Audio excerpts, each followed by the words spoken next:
तो दोस्तों वापस आज ही रहे हम नए सेट के साथ, सेट नंबर 3।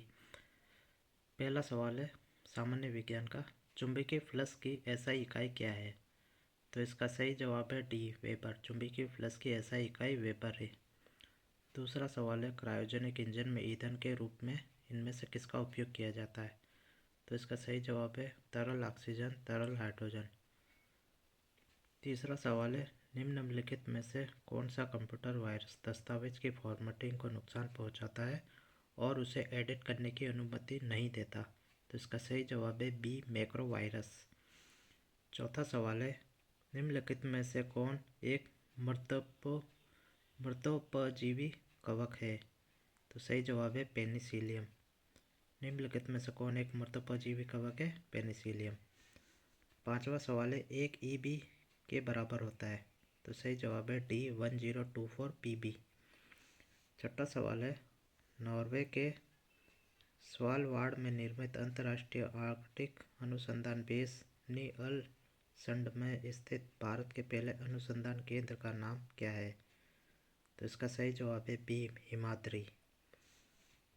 सातवां सवाल है वाहनों में रियर व्यू विग मिरर के रूप में किस प्रकार के दर्पणों का उपयोग किया जाता है? तो इसका सही जवाब है डी, उत्तल दर्पण का।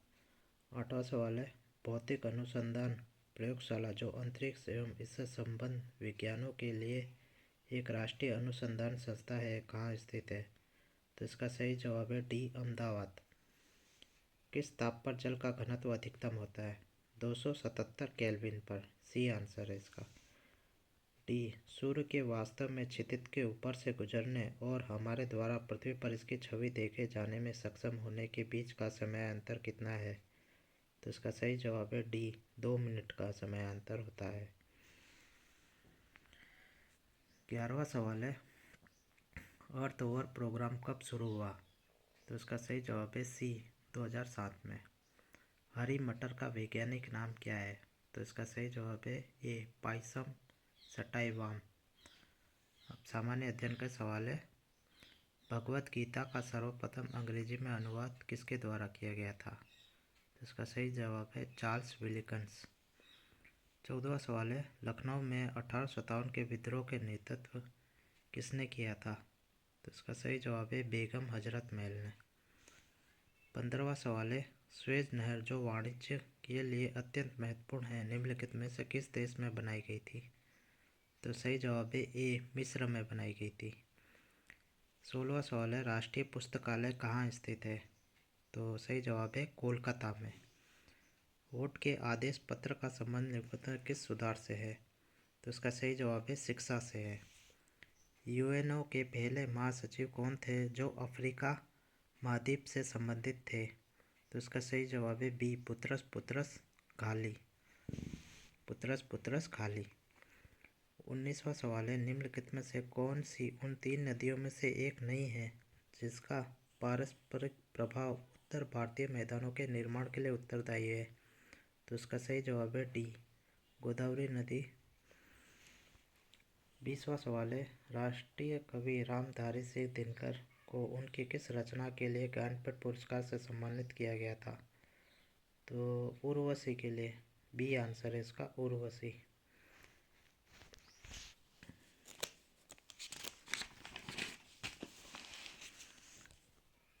22वां सवाल है काली मिट्टी मुख्यतः इनमें से किस राज्य में पाई जाती है? तो काली मिट्टी महाराष्ट्र में पाई जाती है। भारत का पहला पोशाक संग्रहालय किस राज्य में स्थित है? तो वह गोवा में स्थित है। निम्नलिखित में से कौन सा सार्वजनिक क्षेत्र का उद्यम महारत्न की श्रेणी में आता है? तो इसका सही जवाब है IOCL। कर्मचारी राज्य बीमा निगम इनमें से किस संबद्ध कर्मचारी को चिकित्सा लाभ के संबंध में सामाजिक सुरक्षा प्रदान नहीं करता? तो इसका सही जवाब है बी, बहुराष्ट्रीय निगम। 1947 से पहले भारत में 26 जनवरी को क्या कहा जाता था? तो बी आंसर है स्वतंत्रता दिवस। प्रधानमंत्री उज्ज्वला योजना का शुभारंभ कब हुआ था? 1 मई 2016 को। किसी भी विधेयक को धन विधेयक घोषित करने का निर्णय लेते हैं लोकसभा अध्यक्ष। निम्नलिखित में से किसका निर्माण सम्राट अकबर ने नहीं कराया था? दिल्ली की जामा मस्जिद, जिसका निर्माण शाहजहां ने करवाया था इसलिए। 30वां सवाल है, ग्रेनाइट की किस प्रकार की चट्टानें हैं? ग्रेनाइट आग्नेय चट्टानें हैं। सुंदरवन का डेल्टा निम्नलिखित में से किन नदियों द्वारा निर्मित है? तो यह गंगा और ब्रह्मपुत्र। के बाद से 32वां सवाल है, के बाद से भारत में आर्थिक सर्वेक्षण को केंद्रीय बजट से अलग कर दिया गया? तो इसका सही जवाब है 1964। भारतीय संविधान में फर्स्ट पास्ट द पोस्ट, सर्वाधिक मत प्राप्त व्यक्ति की विजय का प्रावधान किस देश के संविधान से अंगीकृत किया गया था? तो इसका सही जवाब है ब्रिटेन। मथुरी लोक नृत्य इनमें से किस राज्य में प्रचलित है? तेलंगाना में। अहमद शाह अब्दाली भारत में किस एशियाई देश से आया था? तो अफगानिस्तान से आया था। तुलनात्मक सुलभ के सिद्धांत के प्रतिपादन का श्रेय इनमें से किस लोकप्रिय हस्ती को दिया जाता है? David Ricardo. भारत किस वर्ष संयुक्त राष्ट्र संघ में शामिल हुआ था? तो 1945 में। तो ये था आज का हमारा सेट नंबर 3। अगर आपको मेरा वीडियो पसंद आया तो प्लीज़ मेरे चैनल को लाइक, शेयर और सब्सक्राइब कीजिए। धन्यवाद। मिलते हैं इसी तरह नेक्स्ट वीडियो में, जिससे आपके आरआरबी एनटीपीसी के जीएस के क्वेश्चन मैं पूरे करवा दूंगा सारे सेट के। ठीक है, धन्यवाद। मिलते हैं अगले वीडियो में।